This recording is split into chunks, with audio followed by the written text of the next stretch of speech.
Alrighty, so I got this Mini Cooper S for a short while from Mini, and been driving it for the past hour, and I have to say it's not the fastest car ever. It takes around, I should have checked the stuff beforehand, but it's around 6.9, 6.7, around that figure to 60. It's quick, but it's not fast. But the thing is, as soon as we get outside of this small town, it is responsive. It is extremely responsive. If you're in sport mode, you put your foot down and all the power is right there. There's no delay, there's no it's all there right away. So that makes that figure a lot more impressive. Because let's be honest, we're not all going to be doing 0 to 60 runs in our daily commute in town. More likely, we'd like to just put our foot down when we can, really, which there's not a lot of places in which you can just do a quick 0 to 60 run every day. But that responsiveness is breathtaking. See this? It's all there. All right there. Let's see what we have. But yeah, it's not really wolves in sheep's clothing, because it's not that fast, but it's just everything a petrolhead wants in a car. It is small and it's really responsive in every way. The steering is nice and tight. It's extremely responsive. Everything is like that. Your gear changes are responsive. Everything responds when you want it to. See? And it sounds really well for a 4-cylinder car. It's a 2-litre 4-cylinder. Just listen to that. It's not the best, but it's awesome. As I said, you can find better engines, you can find better speeds, but this package is a pretty awesome package. And now, after not being paid to say this, I genuinely do think this is an awesome car. Because if you look in front of me, I have an Audi S3, right? That's it's a really nice car as well. Has a really nice engine, and it costs a lot more than this car. The thing is, this car with all this costs just about 20 grand, and I don't think you'd find anything quite like this for 20 grand. It's a front wheel drive, but as I said, all the responsiveness makes up for everything. Everything is nicely put together. It's just as you want it. It brakes like a dream as well, and the steering is also really nice. You can definitely feel the road behind you, and most of all, it is incredibly responsive. Just look at that. I have not experienced a lot of body roll at all, which definitely is a plus point. Look, I'll just whip it in there. Everything is so nicely pieced together. It's something really, really, really nice. It's not the best by any means, but it's definitely one of the nicest. And that's the thing they won't tell you on the figures. You won't see the feeling it has in the figures. So if you look at the figures, it might not be that great of a car, but if you actually try one of these, everything changes. And it's more like a go-kart. It's a bit like a go-kart. Everything is on you. You're sitting almost on the road, and I wouldn't be bothering you that much with all the figures and stuff, because you can find them all on the internet. They don't really matter in this case, because if you look too much at the figures, it wouldn't seem that much of a car. But just try it.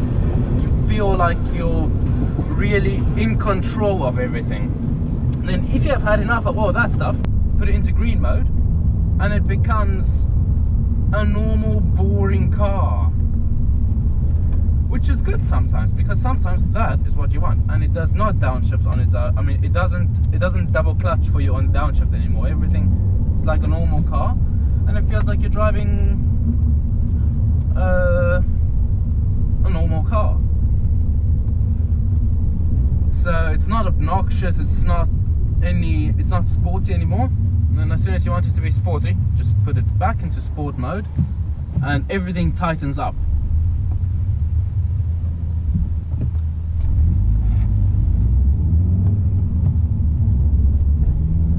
I like sport mode because it's better. Just look at it. So awesome.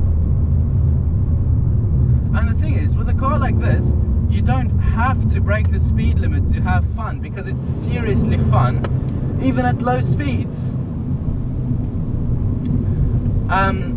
I love this car. And if you just want to relax and you take the sport mode off, you can just sit nice and relaxed on the motorway, and it's quiet. You don't hear the thing at all. If you put this car in 6th gear, you don't hear the engine. If you put it into sport mode,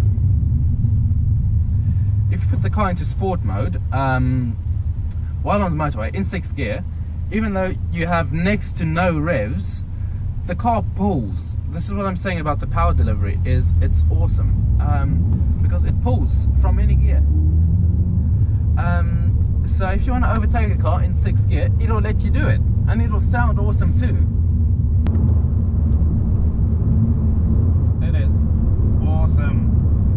But it's not the best 0 to 60 time. It doesn't put you back in your seat. But it's the driving around town thing that you can really just do that whenever you want to, and it'll let you do it without complaining about it, without going over the speed limit, without doing any crazy stuff. It's just a really nice package, and I have to say, I really love this car. It's a blast. You can park wherever you want. It's a small car. It fits into nice spaces, and the seating position is just wonderful. It's like it really is like you're sitting in a go-kart.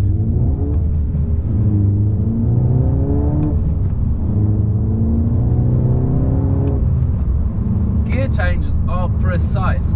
They are exactly where you want them to be. There's no artificial things that make the clutch feel weird and all those kind of things. I'm just going to pull in here if I can and just have a walk around of the car.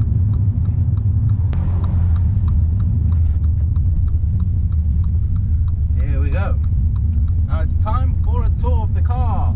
I haven't seen much myself, so I would enjoy this too. But first, I want to hear some sound. Oh, I still had the aircon on, so our runs were slower than usual. Anyway, I want to hear the sound of the car from here.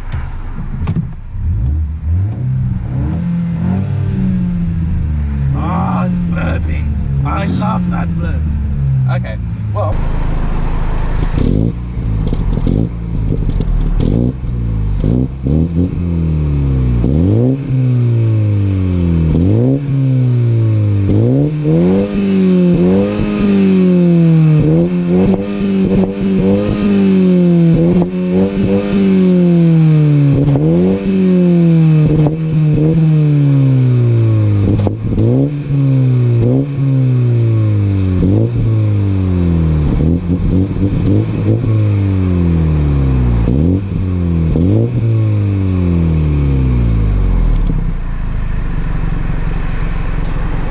Now I do have to mention, this car is completely stock. I took it today from the Mini dealership. In fact, I'm on a test drive. I still need to take it back, unfortunately. Anyway, obviously it has all the little things like the keyless start, stop. You do it all with a button. So we are onto the phone now. I hope I can see myself because I don't have any decent gear to film with. But let's explore some of the features. First of all, the gearbox. Now, it has there is the option of a 7-speed automatic gearbox, which is a double clutch gearbox. It has a really good automatic gearbox, which will be better in terms of fuel economy and performance than this manual transmission. But the joy that this manual transmission brings just cancels out all of those things, because you really do enjoy the manual transmission more, and this really is a great transmission as well. It's very enjoyable.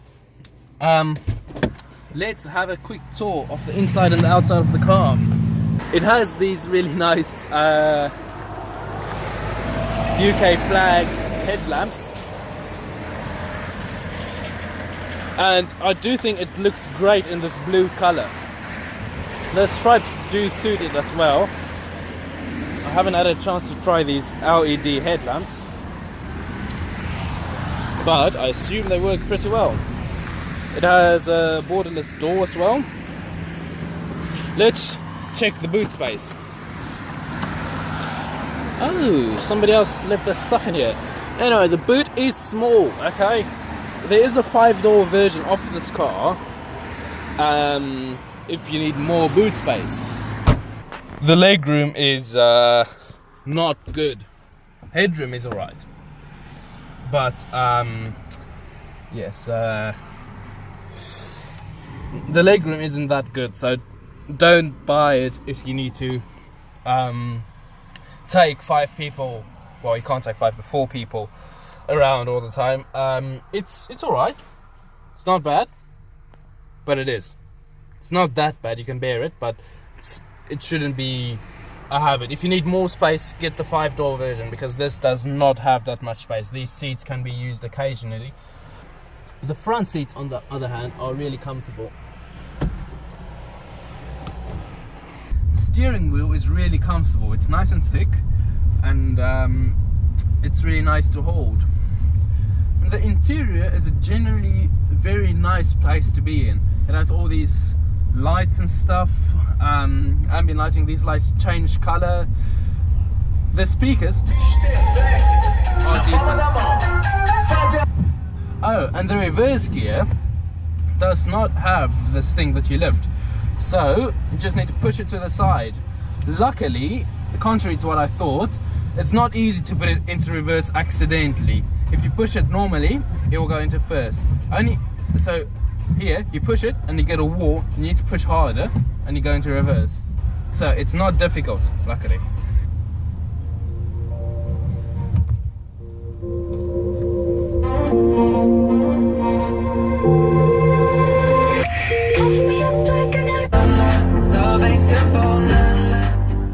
So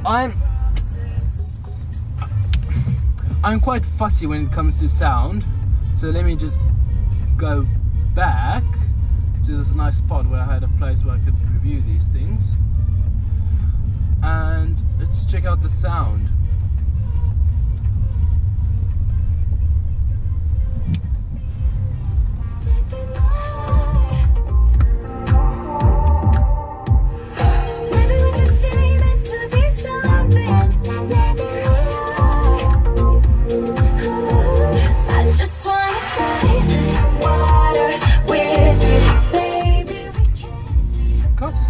I'm impressed.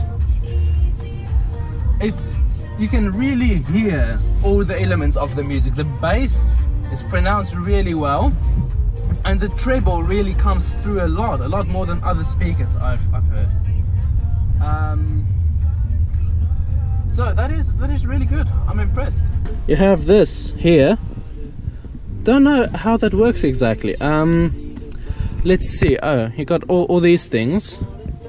I've not tried this before, so let's see. Oh, navigation. I'm going to try out the car's navigation. It's a touchscreen as well, so I really don't know why anybody would use this wheel if they have touchscreen.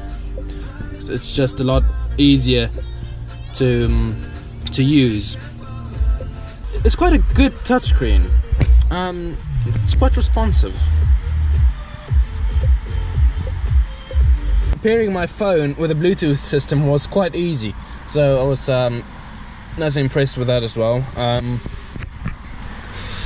There are quite a bit of cheap plastics, quite hard plastics around the car, but generally it doesn't really matter because it makes up for it in being a really exciting to drive car, that you don't really care about all the plastics in the cabin though. And the steering wheel, which is in my opinion the most important thing, is really nicely made. It's nice and firm. It's really, it seems really well made. It seems like something that will last. And the best at moving around. But yeah, it seems like something that'll last. And it seems to have, I didn't check this before, I should have checked all these things before, but it seems to have the adaptive power steering, which means that in the city it's really light. Like now, if I turn the car on, now, it's really light, it's really easy to turn around. And it also has a really tight turning circle, by the way, which is awesome as well.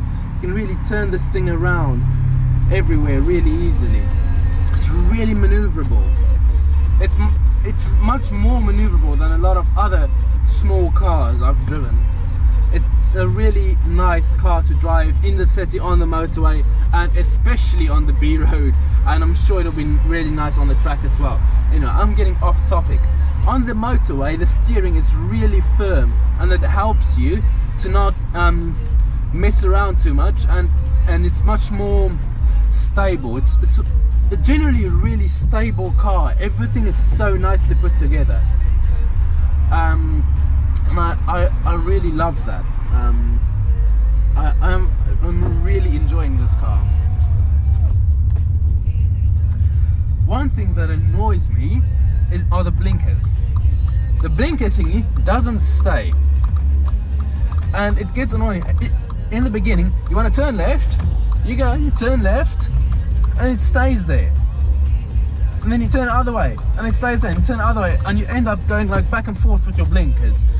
The trick to that is, if you want to turn, let's say left, put it down all the way, and then you slightly tap it up, and it stops. Same for other way. You put it all the way up, and when you're done, you slightly tap it down. It should automatically go back as well, but as we all know, in roundabouts and things like that, it doesn't always do. See if I can do a right-hand turn here. You know what? I'm just gonna go around because I want to have another go at this car. It really is something you enjoy driving.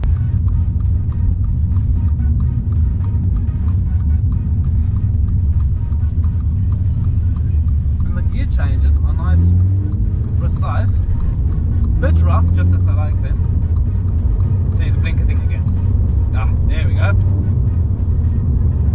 But it's also really easy to drive smoothly if you want. It's a really easy car. You can drive in any way you like, basically. Now, if your mum is in the car, you just put it in green mode, and it becomes a mum's car, and you can drive this like a granny if you wanted to. If you wanted to impress someone that's not into cars with your driving, you can drive this thing really smoothly too. So it's a bit of a car for everyone, and I don't feel that it really compromises in any of them. It's just great at all of those things.